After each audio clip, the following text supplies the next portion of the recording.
What size TV is this, you know?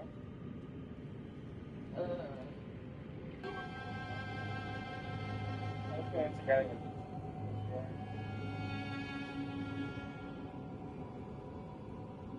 I want to get a good one. Just.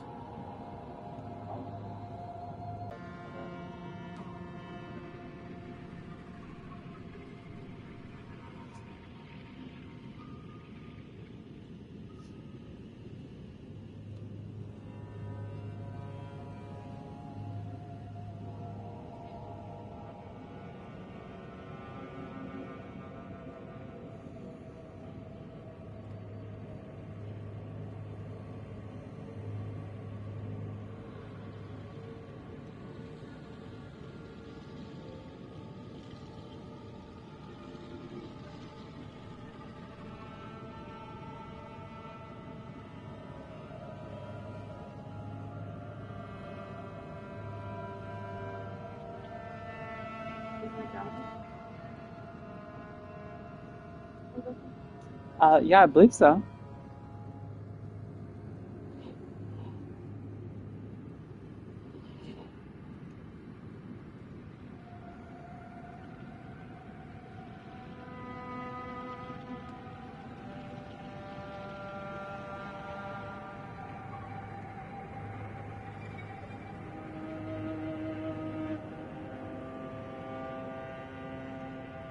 Interesting. It won't let me look at the video.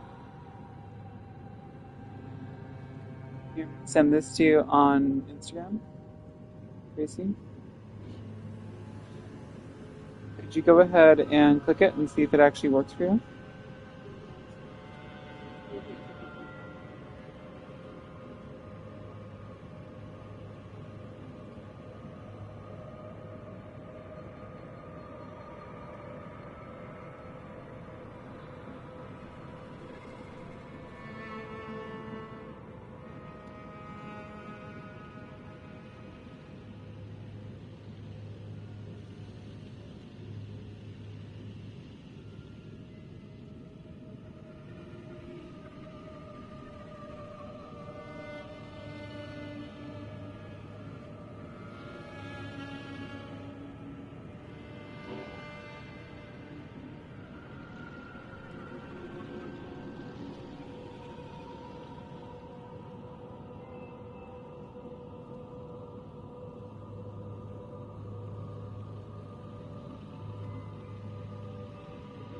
Oh, there we go. The link seems to be working.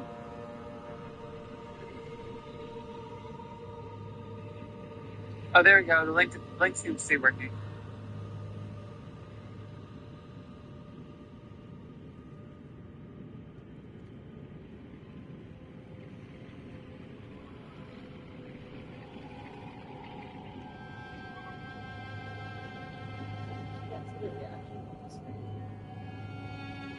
But I can see comments at least.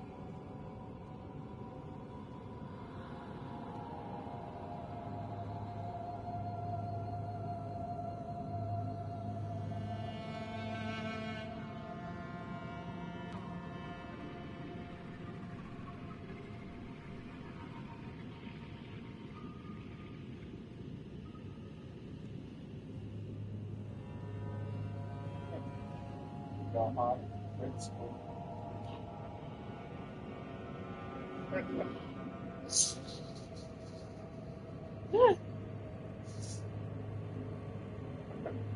See, that's why I quit school. Gohan? Be badass like Gohan. He hasn't quit school yet. He's actually working in an office job. Is he really?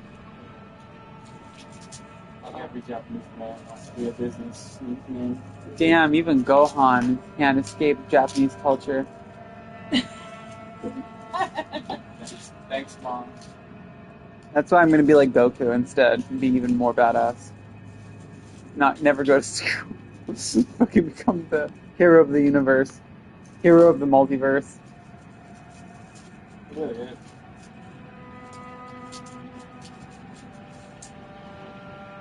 Look, I typed this so you would see it and you didn't see it.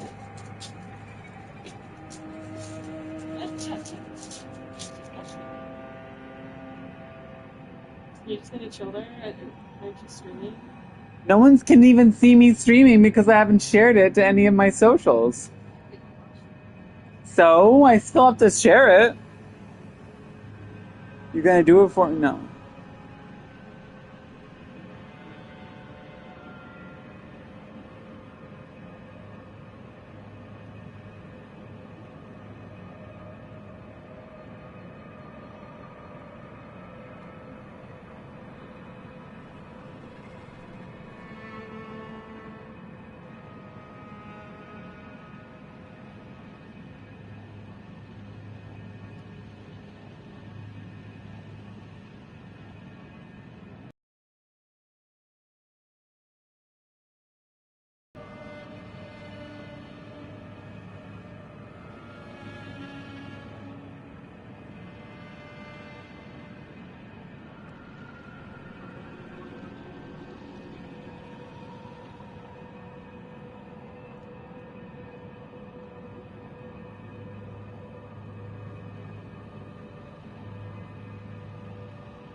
I had one of those days where I wanted like a thousand. So I know, I'm kind of like, oh, I just go outside. It's so cold.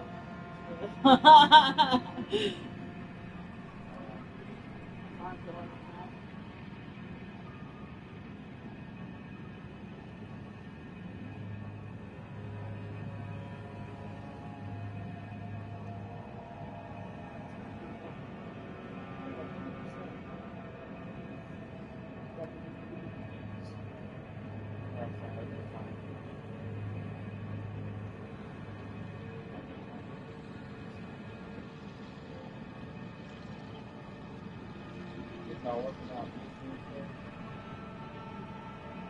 It's not a meeting. It's a meeting. Yeah, where? But what I really want to do is the meeting. It's fun. Let's go do it. Let me go home and play games.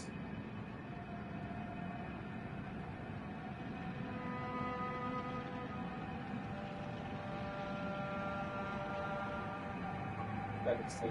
Right?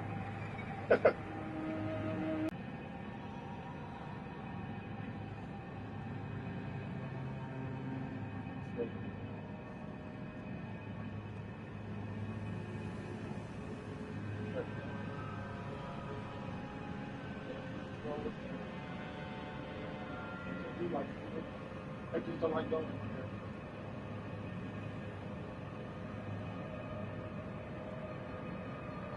Well,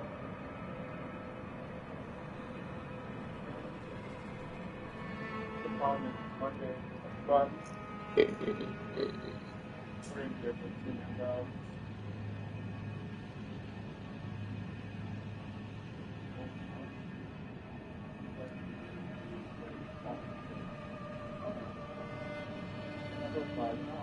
But that our buttons that you can do.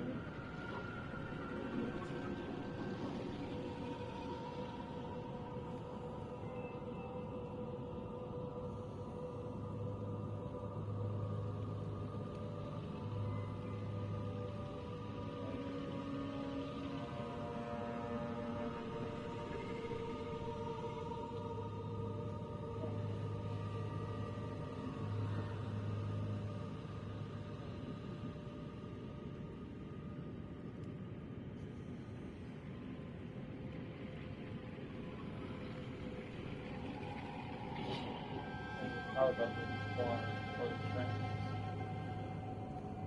Yeah.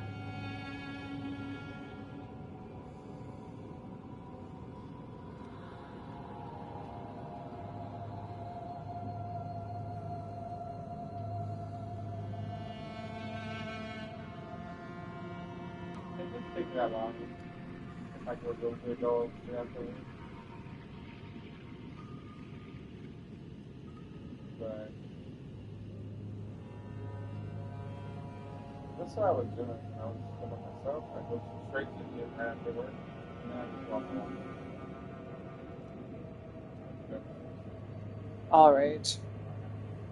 So I shared it on Instagram and I've shared it on Facebook, which is basically all my social medias. And although there was an enormous chunk of time at the very beginning for anyone who would be watching this post stream on video on demand, yeah, I guess. That like, despite that, I mean, like, I could always like cut it later. I can cut the beginning out. I think I can edit the video post. I can edit it in post. But yes, so then basically the stream starts here. I'm attempting. What am I doing? Ha! Dumbass. So I'm attempting to get good and become good enough to eventually play the DLC. Maybe just beat the game too, because I've yet to beat this game. And so I'm thinking I'm gonna be trying to get good enough to at least beat the game or get into the DLC. So until I've done that, I'm going to try to continue to stream when I play this for fun and motivation. But for today's stream, I decided to add an extra touch of novelty. And every time I die, I'm going to try finding a random aphorism from Nietzsche's The Gay Science and read it. And maybe just do a little bit of exegesis and a little bit of commentary. I'm not gonna lie, I really feel like what's it called? I feel like Dark Souls is a way more Nietzschean game.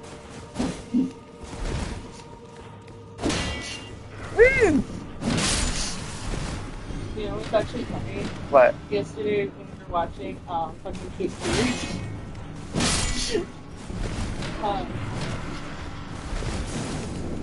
I just like an attempt to make this scarier. But the main prostitute, the private investigator is following him, and he goes, "Oh yeah, I saw him reading at the library." And she's like, "Oh, what was he reading?" He's like, "Nietzsche." Oh, that's and funny. I was like, are they trying to make him scarier? I was like, I don't think anyone that reads Nietzsche is that scary. To be honest. I mean, they can be, but like, yeah, he's not scary just because he reads Nietzsche. I was like, what the fuck? Yeah, no one is scary because they read Nietzsche. So yeah, it was like, once they got his head, and he was like, oh, like. I will say though that Nietzsche's philosophy can be scary, but only to some people. And probably more so in the past than today. I think in today's time, Nietzsche is pretty unimpressive. Especially when you've got people like, what's it called? You've got people like Nick Land and Deleuze. And I feel like they're far more, those are some far more frightening philosophers. In the sense of like really like causing you to question your like contemporary sensibilities. As isn't quite as jarring for the contemporary mindset as he would have been in the past. But,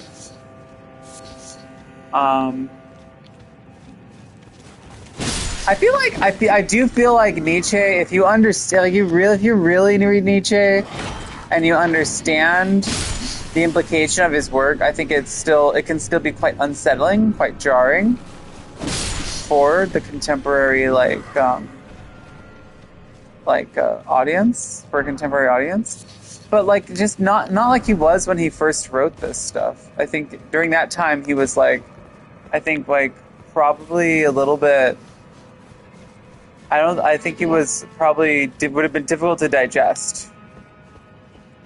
You know, the whole God is dead thing too is I think, a bit of a shock. I do think though it's mostly among like maybe the average person, for the average intellectual in Nietzsche's time. I don't think the whole God is dead thing would have been is that shocking, especially if you don't understand it more than on a superficial level. Well, when we didn't a while ago. Right. But like the thing is, what's it called? Without explaining like I guess without explaining what it means,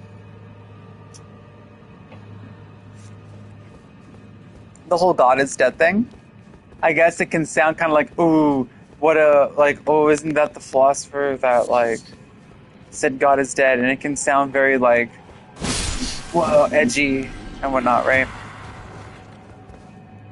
But I mean, like, if you actually read the aphorism, the parable of the madman, like, it's not that edgy at all. It's more than that. It's like, it's not even really like trying to tell you that parable of the madman. He's not trying to tell you that God is dead. What he's trying to do, it's more like Nietzsche is trying to explain the way that the very notion that God is dead is taken for granted, and that the depth of that idea is not understood. Because like the idea is that like people could, like he says, like the parable of the madman, the guy comes out and he's like, haven't you heard God is dead, blah blah blah, right? And all the people like looking at him are like, the fuck, like they laugh at him. They're like, yeah, whatever, we don't care. And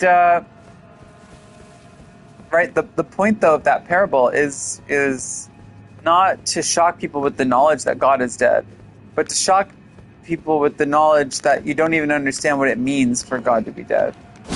That, like, the foundation of Western thought, of morals, of the very, like, nature, of the very, like, way that people value truth is being undermined by the, I guess you could say, by the, like, deterioration of the givens that were the very, like, foundation for Western, like, values and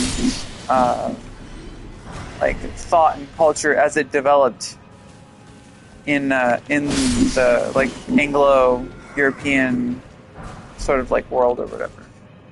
So like why even like science and rationality is even valuable or valued the way it is was in part related to like for the claims from like the Bible of like the truth will set you free, stuff like that, or like moral ideas about how like the golden rule or whatever, like treat others how you wish to be treated.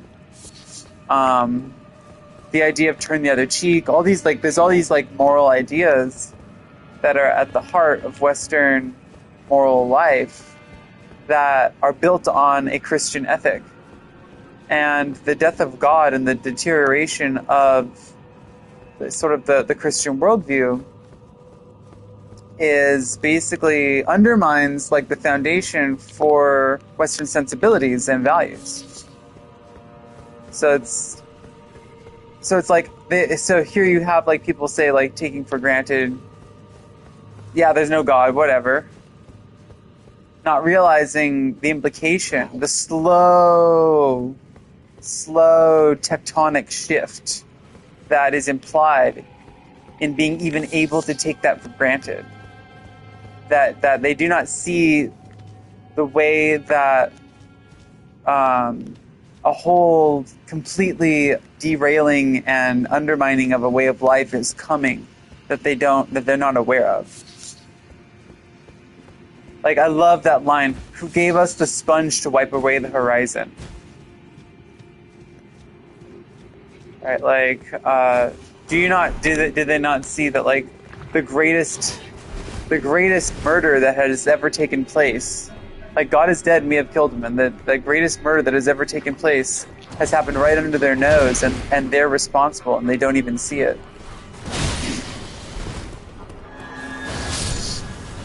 And like, what was it? What rituals of cleansing? What rituals of what penitence will we have to do to make up for having killed God? Well, like, there was that line, right? Like, well, would we not have to become gods ourselves just to make up for having killed God? Which is like such a powerful and interesting idea. Strive to, could people like actually fulfill the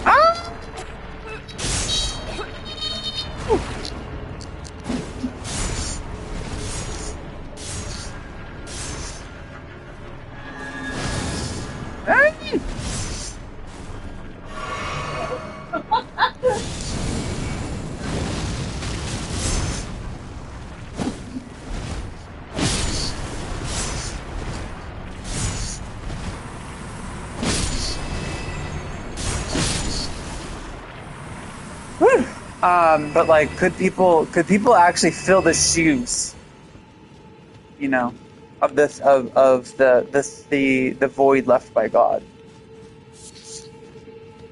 the death of God? Which I think is just such an interesting question. It's like, as of right now, there is just an abyss, still, even today, and we can all. I feel like everyone kind of feels it without understanding it.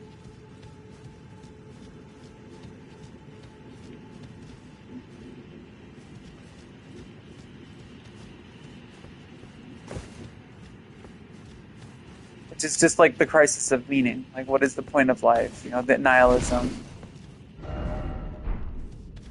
Behind, ahead. Well, that's helpful. That's not cryptic at all. Go ahead and go behind I don't know. Mimicry ahead, therefore no armor ahead. Oh, is that what it is? Okay, hold on. No, wait, no, I didn't want to do that. I didn't mean to do that. I downvoted it. Can I undo it? No. No, I didn't want to do that either. Oh my god. Okay, so I think I know what I have to do. So if it's a mimic, if I'm like totally naked, then if it copies me being naked, then I should be, yeah, it is.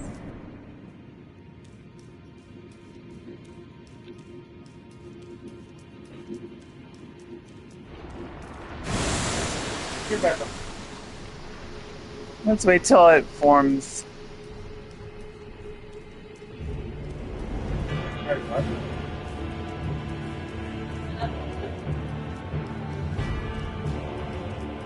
Here's bud. It's like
No, I can't. This is I'm just gonna say, tell me this is not like pretty badass.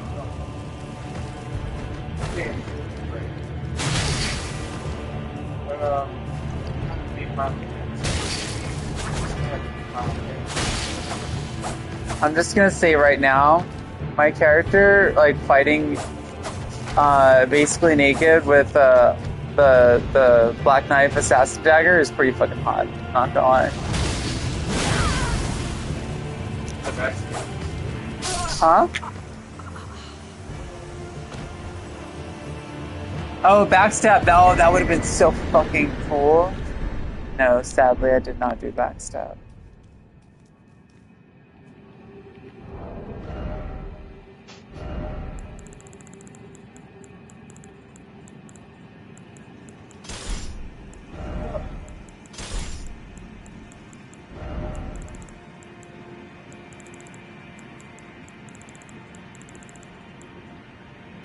There we go. Whoa. That's what I was looking for. Remove my comment. Huh? You removed my comment. How did you remove your comment get removed? I don't know, but it's not there anymore. Only the first one is there, or the second one is there. That sucks. Is he call you a bitch? Oh, that's definitely why it got removed. You can't go around the internet calling me a bitch. I mean, I can go right to your face and call you a bitch. That's true. You certainly can.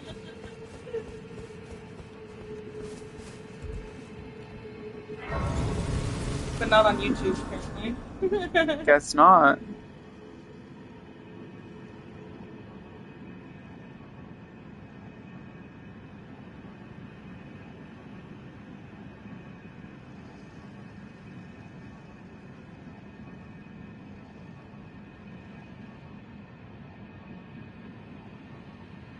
Man.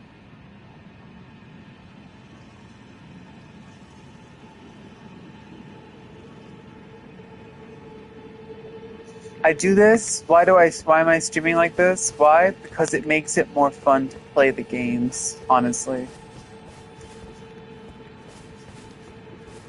That's why. I've noticed it is a little bit more entertaining to play the game, thinking someone could be listening. Having an imaginary audience. This kind of adds a little extra oomph.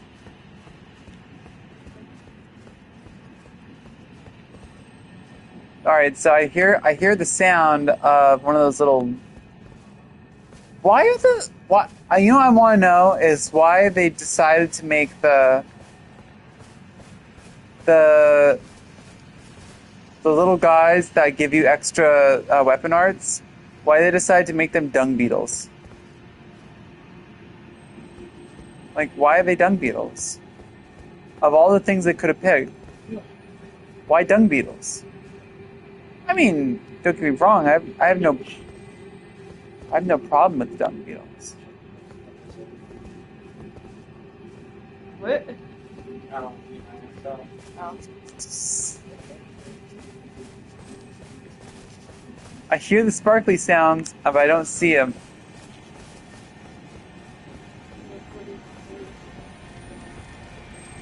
There it is.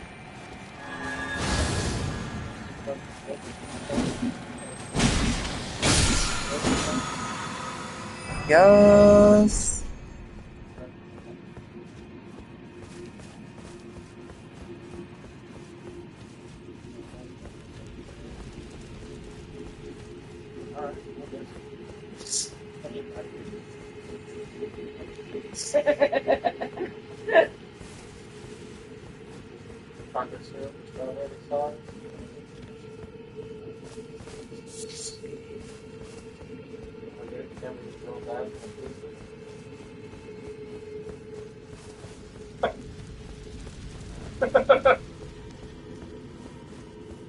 He's like, just me then? There's a lot. Just me and Mo. Hello. Hey! See the photo. For sure. Everybody. Hello. Thank you for coming over. What's it doing exactly? So there was like a lot. I just realized how many people, like, when they stream in the living room. Probably. Not many, right? So what I'm doing is kind of weird in that respect. Yeah. So anyone watching this stream isn't just getting me in the game, they're also getting all the ambient fam noises. Well, you know what? I'm all for it. It's like you're hanging out with them. Yeah, I mean that's half of what I liked about streaming when I have watched streams. But also what's nice about this is that like anyone who's obviously very few people are watching this, right? But if anyone is watching this, like there is a life that's going on over here that's like beyond them, right? Like, you know, have you ever like watched a streamer and you kind of fall into the trap of feeling like they're like my friend and I'm like hanging out with my streamer friend, right?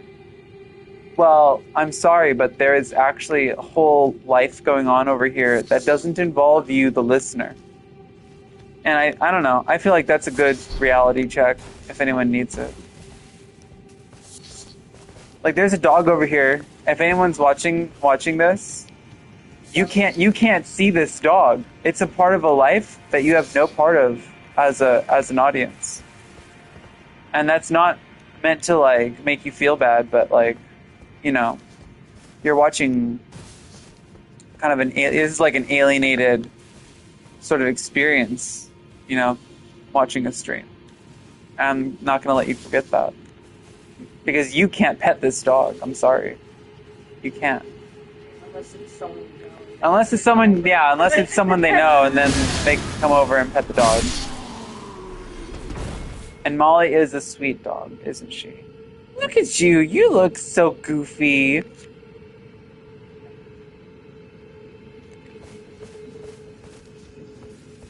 But yeah, like, seriously though, what's it called? What is the phenomena called? It's, where people like feel like are getting a sort of like secondhand social interaction through like the online streaming stuff and videos.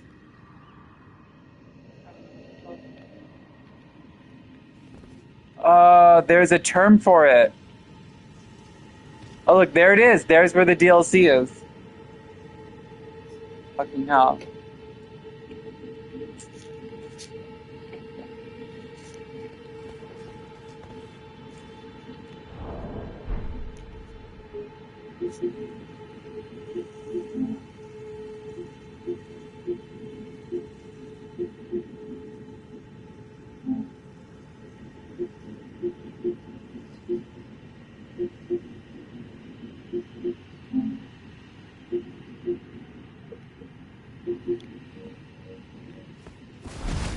I wish so. Oh man, I don't remember what it's called.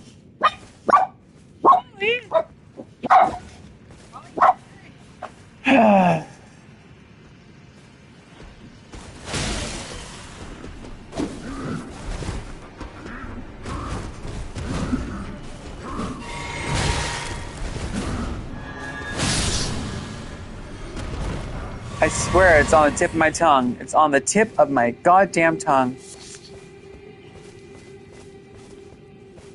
Oh, ouch. Your new favorite drink right here?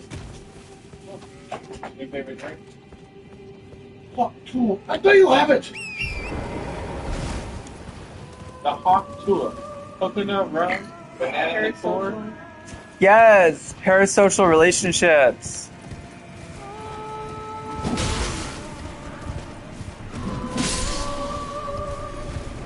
Parasocial relationships are where people feel like they are actually friends or family or like close to people who are way harder on the horse.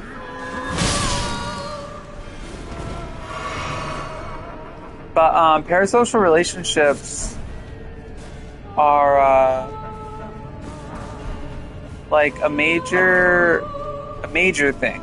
I've like, you remember Nick.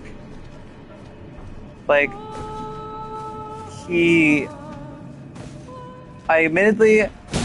actually has more involvement with like the people he watches when he streams than he used to. in a weirdly enough, like he actually interacts with them a lot more. But like even before they were like streaming and he could actually interact with them, he was like watching, and he would talk about them like they were like friends, like good friends or whatever. Yeah, and I'd always be like, I'd always feel kind of like, well, that you don't actually know these people, right? Though, Nick, like, it's not real friendship, you know. And or like in my head, I guess. But he'd talk about them like they were friends, and yeah. I feel like, but the thing is, Nick is a deeply isolated person. So, it's, I wonder sometimes how streaming culture and having parasocial relationships, I wonder how that affects, like, alienation. How that affects, like, social alienation specifically. Like, the incentives for people to actually get involved in a social world around them and actually have a community.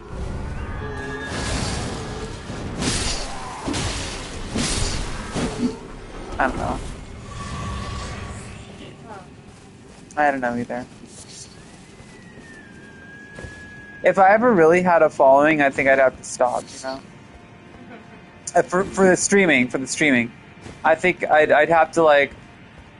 It's one thing for me to read a book and like people are like literally, if I do like a reading of a book or an exegetical like commentary on a book or on an essay, and people were watching that, that'd be different. But if it's just me playing video games and people are like watching just to hang out with me or just feel like they're hanging out with me, then I'd have to stop. I don't think I could keep doing that.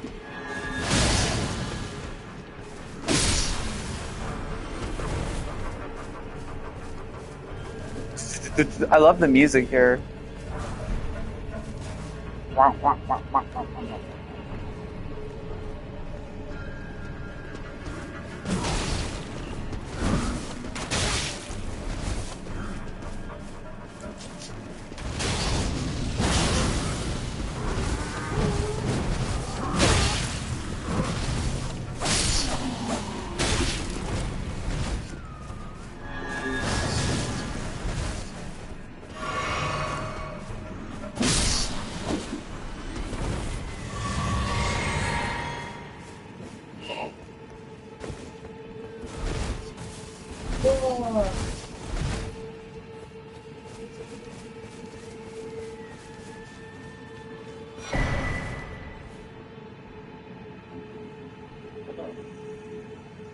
Great horn. Oh man, I gotta try this for a second. Oh, look at me, just like my face just covered in blood. It's pretty metal.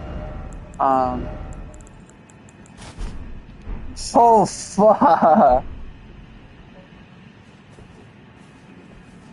Yeah, this legit looks pretty badass. Not gonna lie.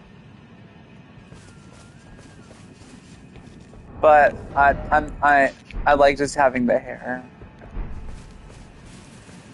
If anything, I think what I'd wear is I'd just put on my skull thing. Yeah. No, but then I fat roll. Fuck that.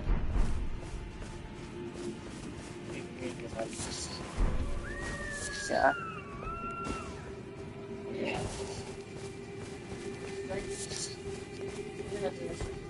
No, I'm doing Faith Dex. Should I do? Yeah, boss. But eventually I got the sword and I got the what's it called? Yeah, spell phone. Rebecca? What? Things you cast the spells from. What are they called? Faith spells. The little stinky ones. Well, let me find out.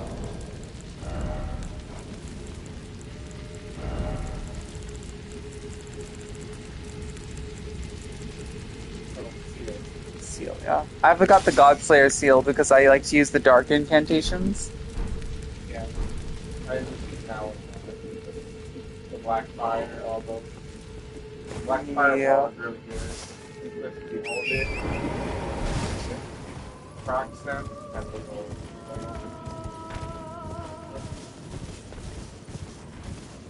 Next I got one that scales with Arcana. Arcane. Arcane. That's for blood magic. Yeah, a sword that was Arcane too. So I switched to blood. There we go.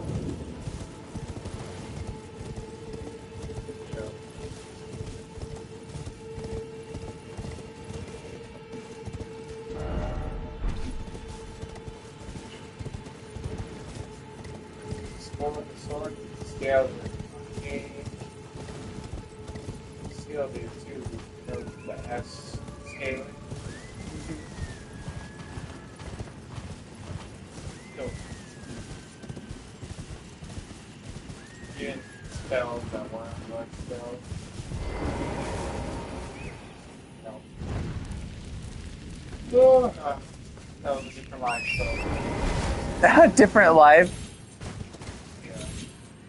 The Elden life. about 8 months ago. About 8 months ago. I realized that was something. And I must replay some of the game again. That's so sad. Don't get me wrong, the game is fun, but I just want the art.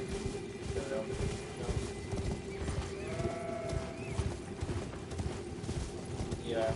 Right now I got Final Fantasy 7. Final Fantasy 16, I'm almost done with 16, so that's something good. Dragon's Dogma 2.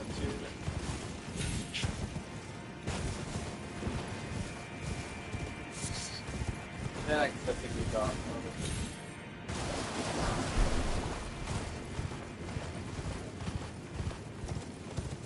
You got a lot. Ooh, look at this area.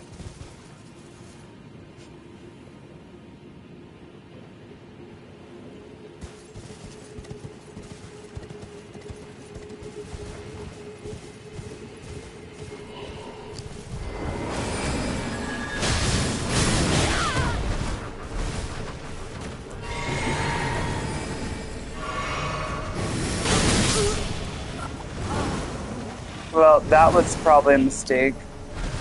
Well, that's my first death. I finally died.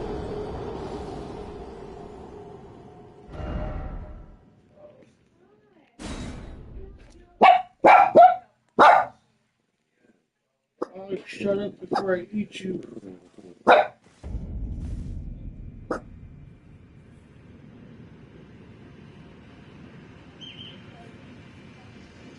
Oh, did you give my stream a like?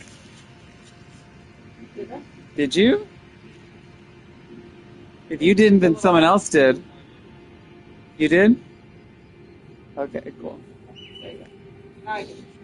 Nice. Alright, so that's my first death, so it's time to read an aphorism from the Gay Science. And I think I'm just gonna kind of like thumb through it and find something random.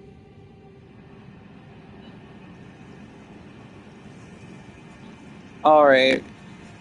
So let's do this. Let's do this. All right.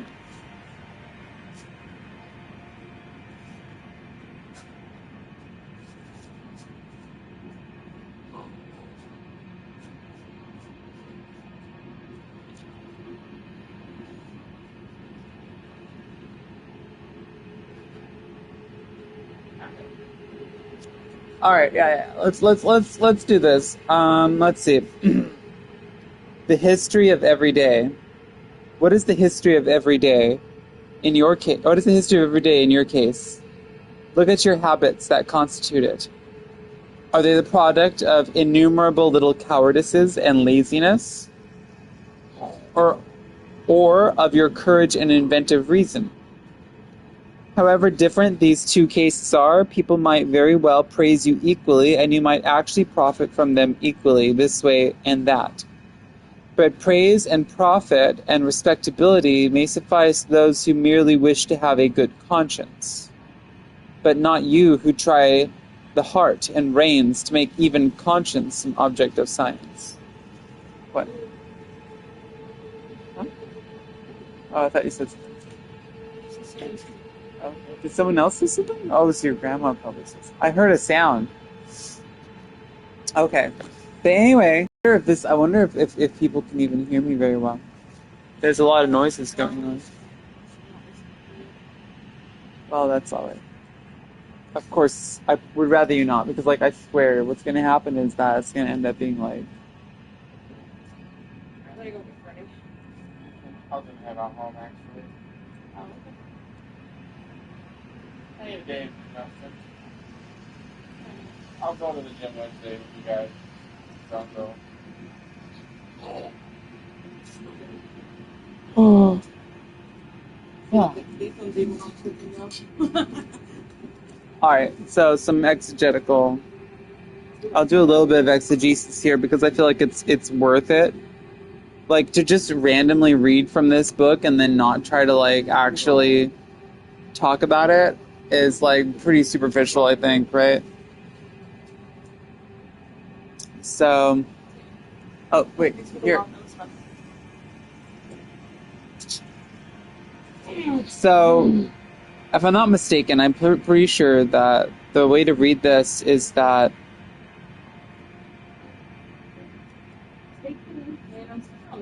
You guys want to? Oh, man. See, maybe it would be a good idea to try doing this, like, in a room. There's so much stuff going on around me. Sorry. No, it's all right. I can't control a space like that. No, because she's streaming all the time now, so like Alex is in the bathroom, he's trying to fix the toilet, Angel's all weeping, Grandma's talking to Molly. And then you're talking to Gracie. And now we're talking. And also, I'm decided what I was going to do is that every time I die, I'm going to read an aphorism from Nietzsche's The Gay Science and try to do some exegetical readings of it. And I'm trying to do that while all this other stuff is happening, and I'm like, no, I can't. This is too much. Yeah, If you guys don't. yeah. I'm fucking funny too. I was expecting fucking to do that for myself. What's okay? Good stuff. Just go teach your Wednesday thing.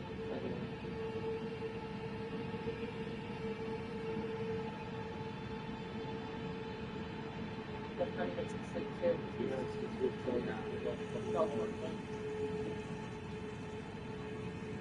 All right, so let's see here. I'm glad I went on that walk with people.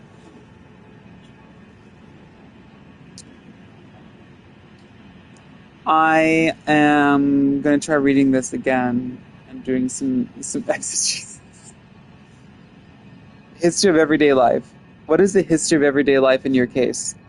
Look at your habits that constitute it. Are they the product of innumerable little cowardices and laziness, or of your courage and inventive reason? However different these two cases are, people might very well praise you equally, and that you might profit from them equally this way and that. But praise and profit and respectability may suffice those who merely wish to have a good conscience, but not you, who try the heart and reins and make even conscience an object of science. So what's interesting here is that what Nietzsche is getting at is that is the way in which I'm going to try to work backwards. If all one is satisfied, if all one wants in order to find satisfaction upon reflection of their everyday life and of the history of their life, then it would do well, they would be satisfied enough if only they had praise, material, they were praised by people, if they were able to achieve some sort of material success, if they were respected by others for what they've done, and that they could have good conscience, they could feel good about themselves if they actually feel like they have succeeded in the eyes of other people by the standards of making profit off of what they've done and who they've been, of being respected. but that for those, like he says, but not you who try to the heart and reins and make even conscience an object of science. So by science, right, in science for Nietzsche as well as for many other German thinkers during his time period was, I think the actual German word is Wissenschaft, which is basically like it's a form of systematic understanding and inquiry into the basic fundamental like nature of things. So for those who seek to understand and to like have a systematic knowledge of conscience itself, of the very nature of their, say, feeling like of like, why do they say feel good about this or not good about that? Who, let's see, try the heart and reins. What does that mean? But not you who try the heart and reins. See, I'd say that this is a particular piece that I'm uncertain of. Try the heart and reins and make. Try the heart and reins and make even conscience an object of science. So I guess if I were to step away from like looking at the text itself and trying to like piece and parse and pull that apart and try to like get a more abstract interpretation, or not abstract, but like another like level of degree of separation from the text itself and just kind of interpret what I'm getting from it.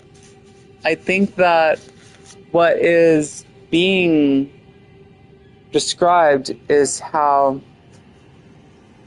there's a certain type of like hardness or certain type of like thoroughness of like self-understanding and attempting to like measure up to a standard of like secure for yourself your own sort of independent set of values where like it does matter whether or not your life is constituted out of, say, whether or not you're, what does he say here? Tons of little cowardices and lazinesses or courage and inventive reason. Like, if your life has been built on, like, laziness and cowardice, and you set for yourself the task of truly, like, evaluating your life by means of a certain standard of values, which contradicts a life like that, then the fact that your life has actually benefited you and has produced for you respect and material good is not enough. And it does not define the quality of your life, the value of your life, to merely have profited off of that life and to have been respected for that life. The fact that you failed to live up to certain standards of action, certain standards of like ethical behavior. And when I say ethical, I don't mean like moral, I mean like more like virtue ethics. I mean like, you know, like how one is involved in the act, what one does, why one does it, for what purpose. That the failure to live up to a certain type of virtue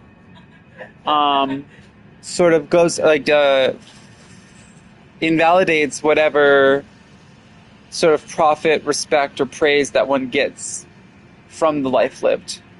And that a life lived with no profit, no respect, and no praise, but that like it truly satisfies a certain type of like value, a certain type of like standard of value that one has set for oneself, is in line with it, with a more systematic understanding of like of good and bad, of value, of right and wrong.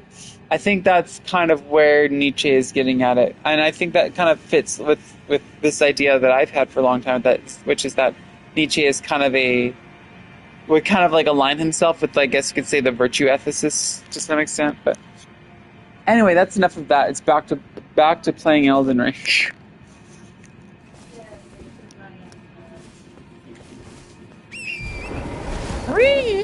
Alright.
Woo!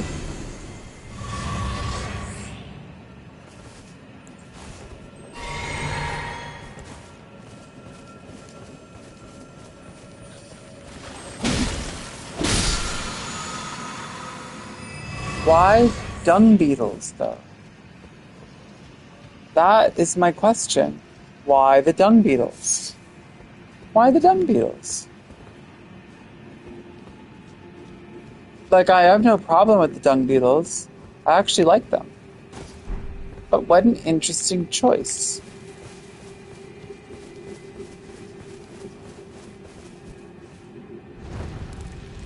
Alright, so that's what I want. I want a video essay on the dung beetles in Elden Ring.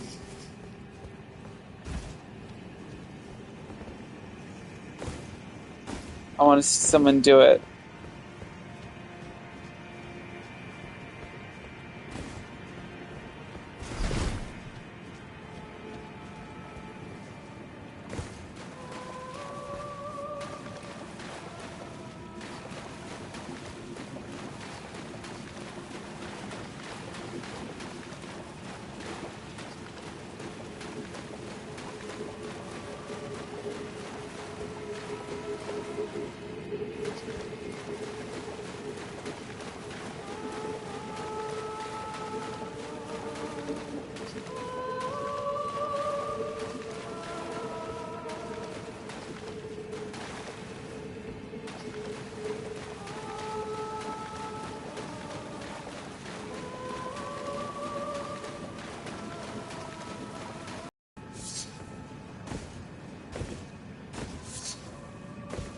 So, Formic Rock. Hold on. Let's do some investigation. Let's do some lore shit.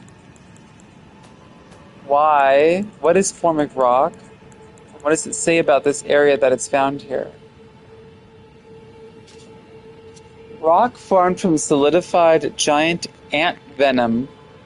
Highly acidic material used for crafting items. Found near Ansel River and other places where giant ants live. Interesting.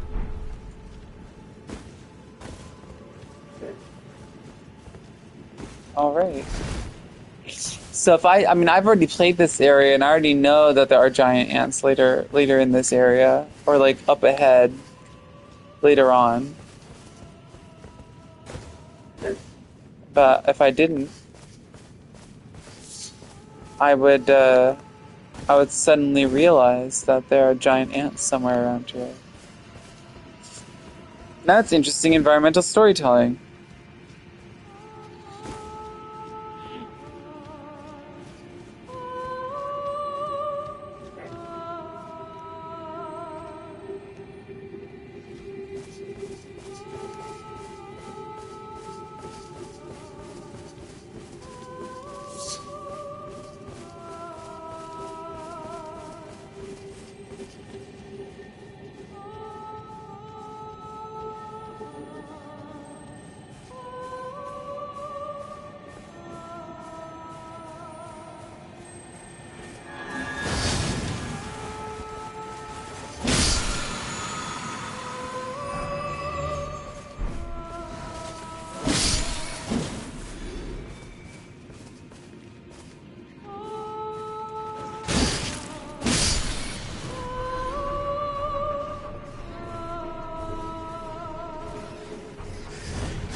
There's one thing that's for sure.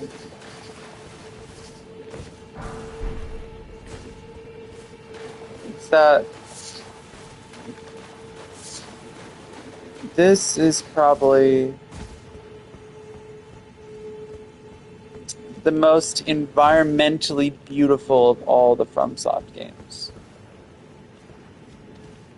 I think that's a fair opinion.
Ancestral infant's head. Well, if that isn't just creepy as all hell.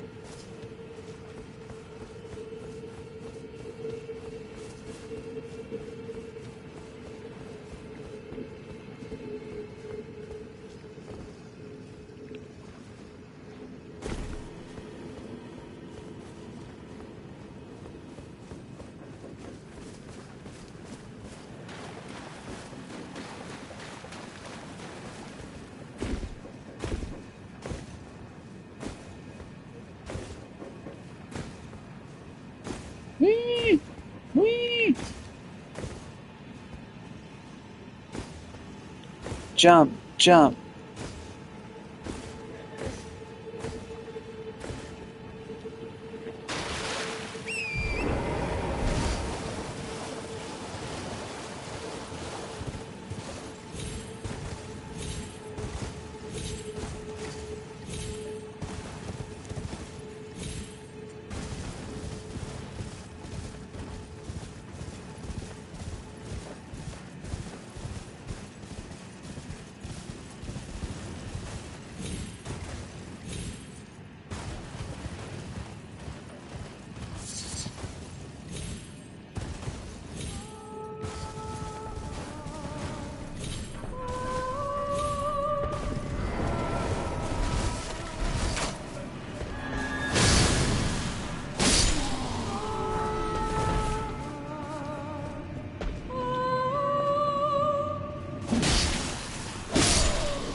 Alex took the toilet off.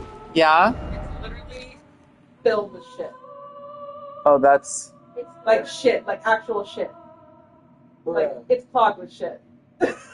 Oh my gosh. So all of us big poopers here. Oh my god. we need- I love how this stream is catching this. I totally forgot you were streaming. I'm so sorry. No, it's okay. I love it. I love it. I love how raw this is. Let everyone know that our toilet is clogged with shit. Yeah. So Alex said do multiple flushes. All right. I mean, bro, that's the love and the number one rule for the taking this shit. The minute you drop the first load and you stop, that's the courtesy flush. You gotta let it go. After that, we have the aftermath.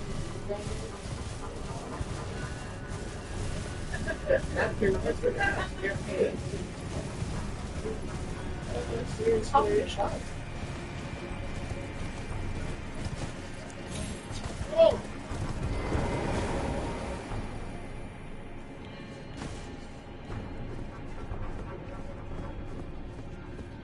Almost took a bit of a fall there. Nah. You see it? No, I didn't. I just saw the notification. Oh, nah. I sent the picture yet. What is that? It's a picture of the shit? Yeah, the picture of just the hole of shit that Alex. Oh my god. Alex took the toilet off and found a hole of shit. Nah, bro. Oh, fuck. That's Like I'm just sending that to everyone with no warning. absolutely horrifying. Yeah, well, that's trigger warning right there, Gracie. I think people would appreciate a bit of a trigger warning there. Warning, shit ahead.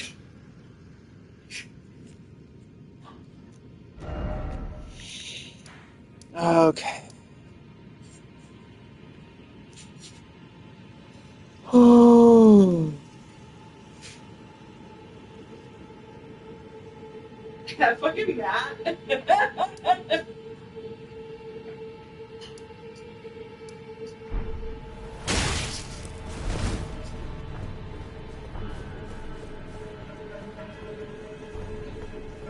No, that can't be all you. Nah. That cannot be all you. Keep it.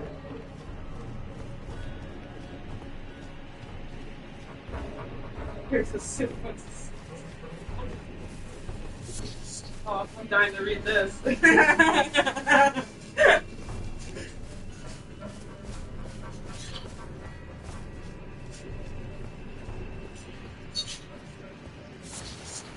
What to do with myself now that I'm not going to the gym?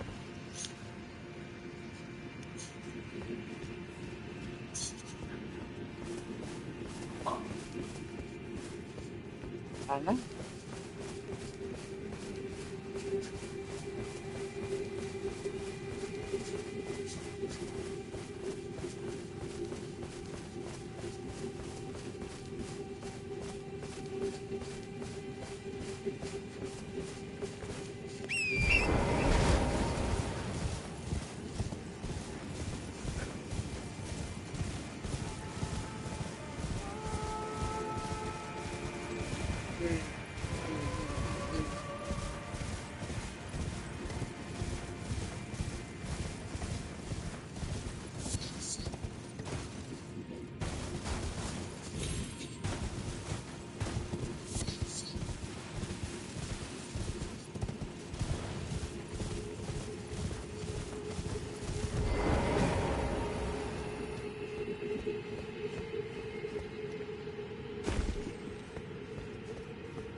You mean by crushed up? You sit there too long without even wiping. And wait, what? You sit there too long without wiping. Oh, you pressed up on your ass. Well, that too, but even if you just let it sit there too, that shit just burns. In the water, though? Yeah. I've seen tits. I don't think I've ever been on the toilet that long. And one time, I was getting so fucking tired, I passed out in the toilet. Oh, I remember you telling me about that. Yeah, dude. But luckily, I had wiped for it. Oh, that's good at least. Yeah. At least you wiped. Thank No. God. Because my ass would have been crusted up as shit. Oh, that would suck. That's horrifying. It's okay. I think I'm the only one watching this anyway. No, yeah, she's almost definitely the only person watching this. Gracie's my number one fan. She's also my one fan.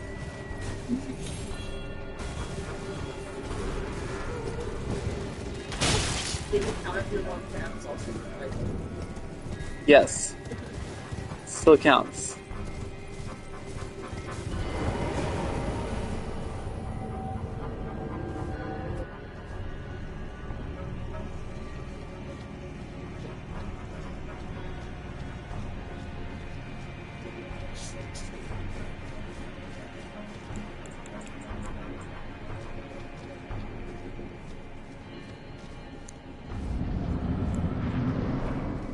Did Alex take his shoes? Oh, I think we forgot about those. Okay. He just let something else here, so. What is it? They're here.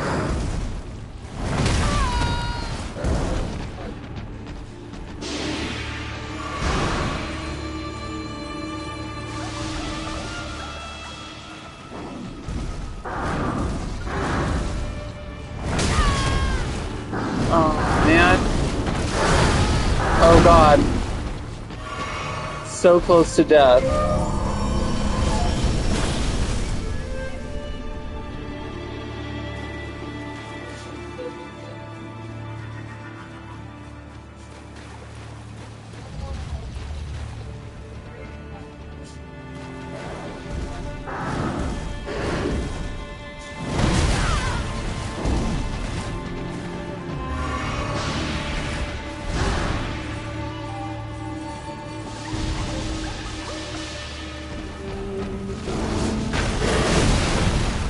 You missed it, Fernie. This was the shit stream for a little while.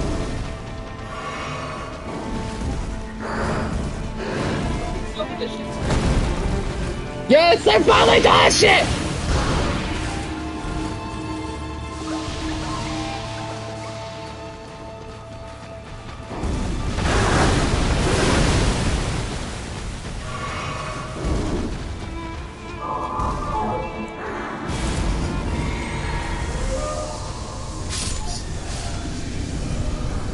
Oh God, it just absorbed the life of everything around it. Damn.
All right, let's see here.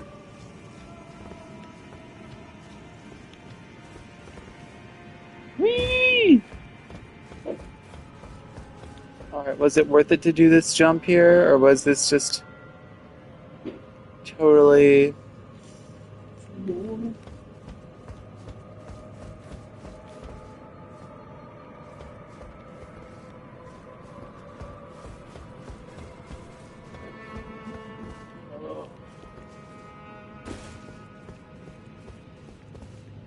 Damn, that's dead end. Fortune 9. Or was it? It was not.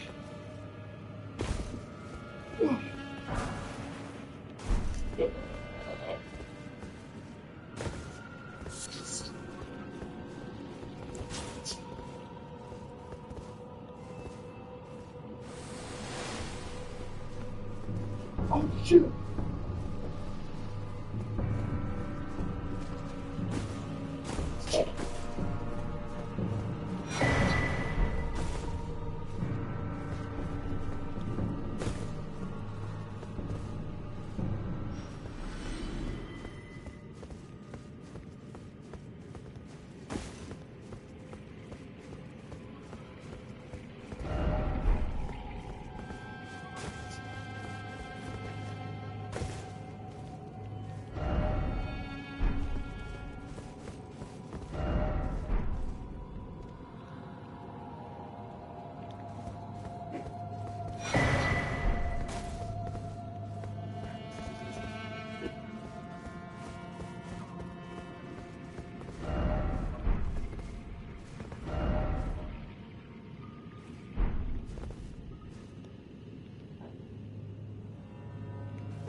Sorry.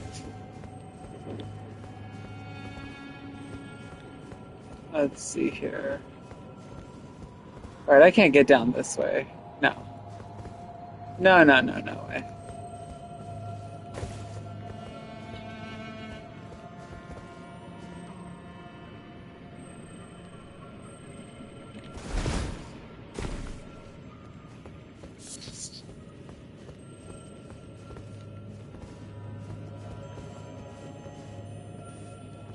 Oh, Elden Ring. That's funny. Thanks, Freddie.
Yeah.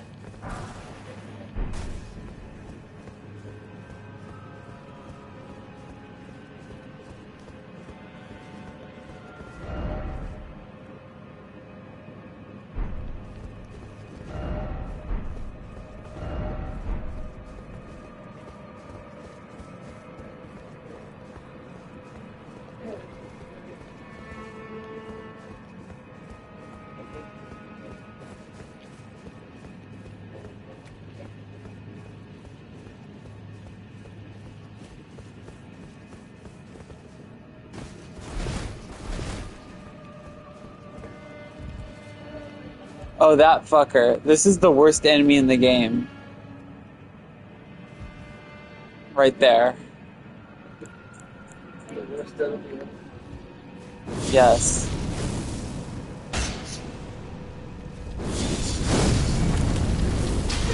Hello.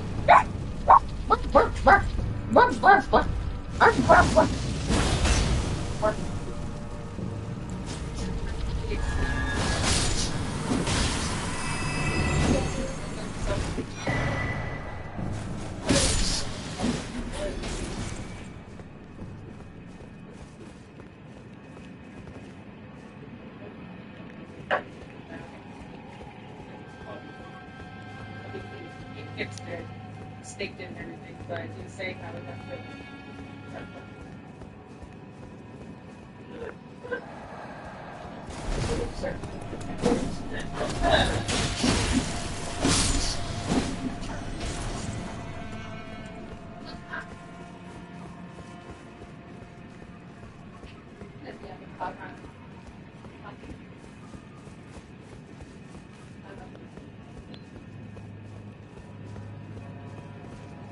So I'm gonna do it right now.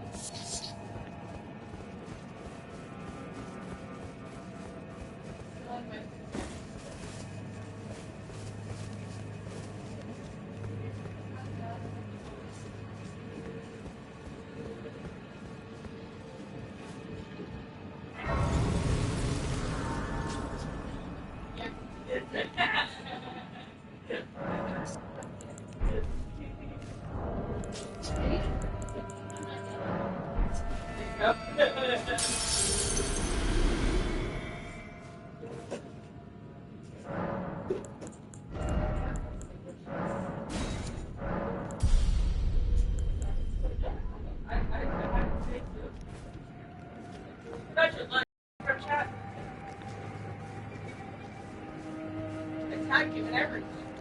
I have not my earth setting on. That's why I have to get I'll tell you what that shit. They look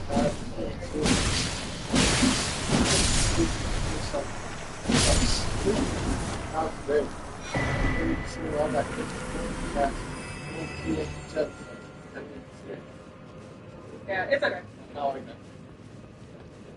Well, definitely gotta be the soup. Ow, ow. There you go. So, yeah, when I had the wrap earlier today, I was like, oh, yeah, I made that shit delicious. It's turkey, greens, a little bit of cheese, avocado, and spinach.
Oh God.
Where does this take me? Oh, wow.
Don't want to deal with that guy. That guy looks scary.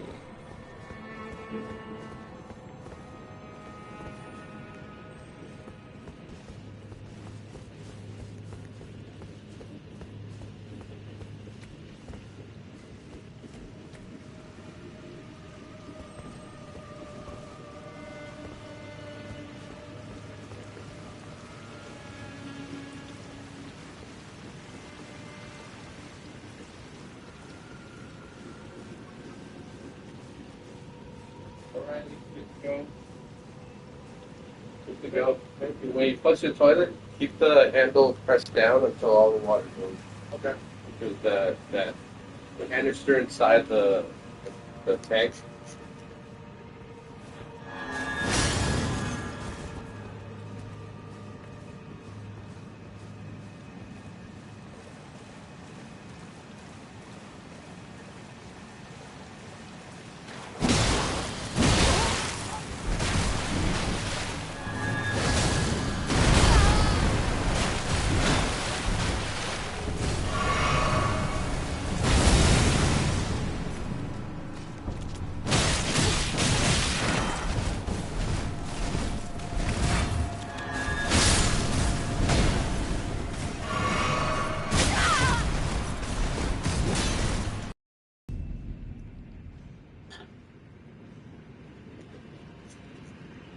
That means I have to find another aphorism.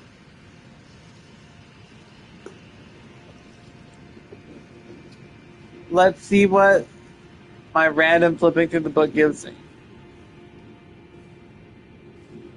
No, it's too long.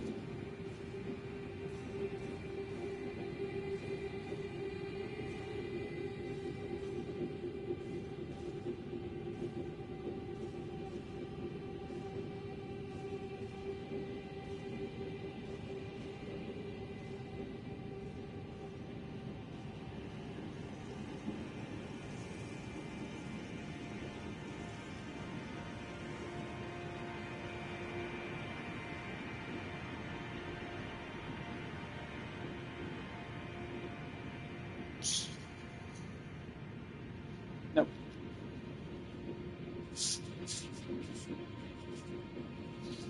All right. Yeah, this one sounds good.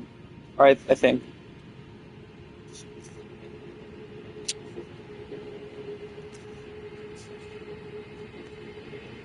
And then actually after this, I think I'm going to stop. Let's see here.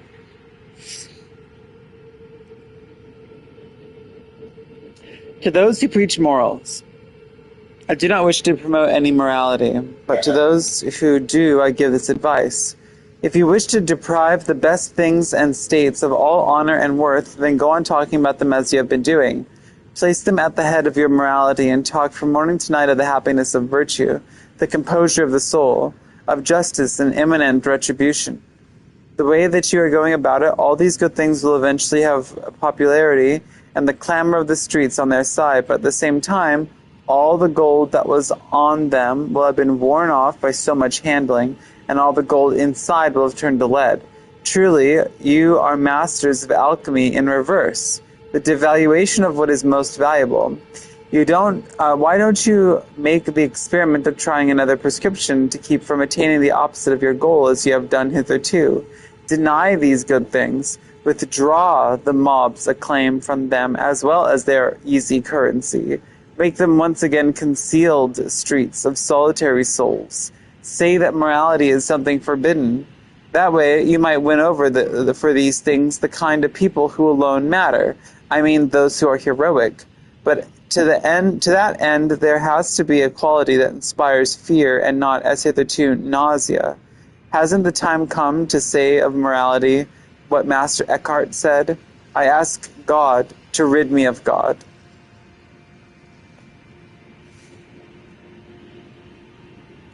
That is a very interesting one. I feel like there's a lot that can be said about that one, especially with regards to like the socialist movement, which I feel like, I don't know if that's what he's referencing. I feel like it could be, but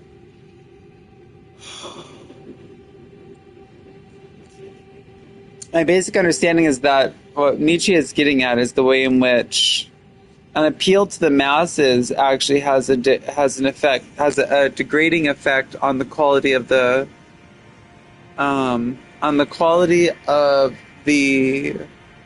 virtue, or of I guess you could say the value of what is being offered to the masses. So like an appeal to the masses to I don't know, follow a certain way of life, to aspire to the good or whatever, and to create for the masses a mass appeal for that has the effect of degrading the quality externally, internally of the very thing in which you're attempting to like prescribe to the masses, and that rather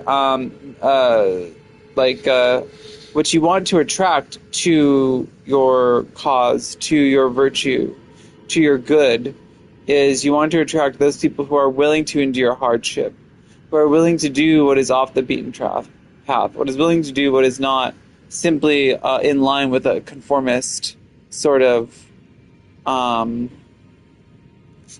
is not simply in line with like the conformity of the masses, and that those are the people you want, and those are the people that, like, I guess you could say,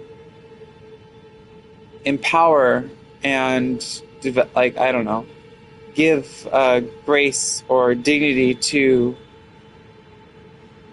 that sort of thing, or to that way of life that you're aspiring to attribute value to.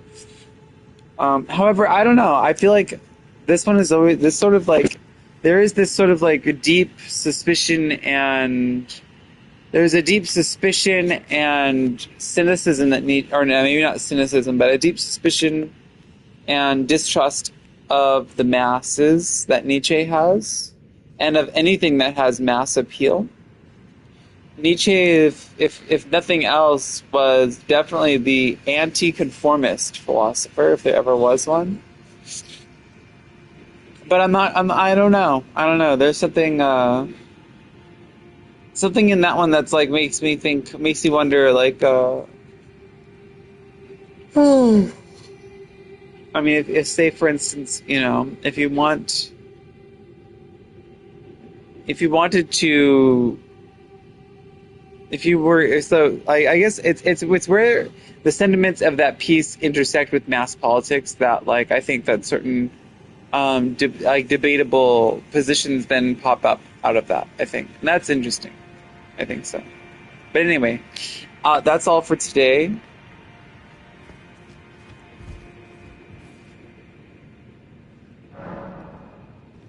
And yeah, I'm gonna go ahead and sign off. And probably very few people will watch this, but if you do, thank you, and I appreciate the time that you give me. All right, and goodbye.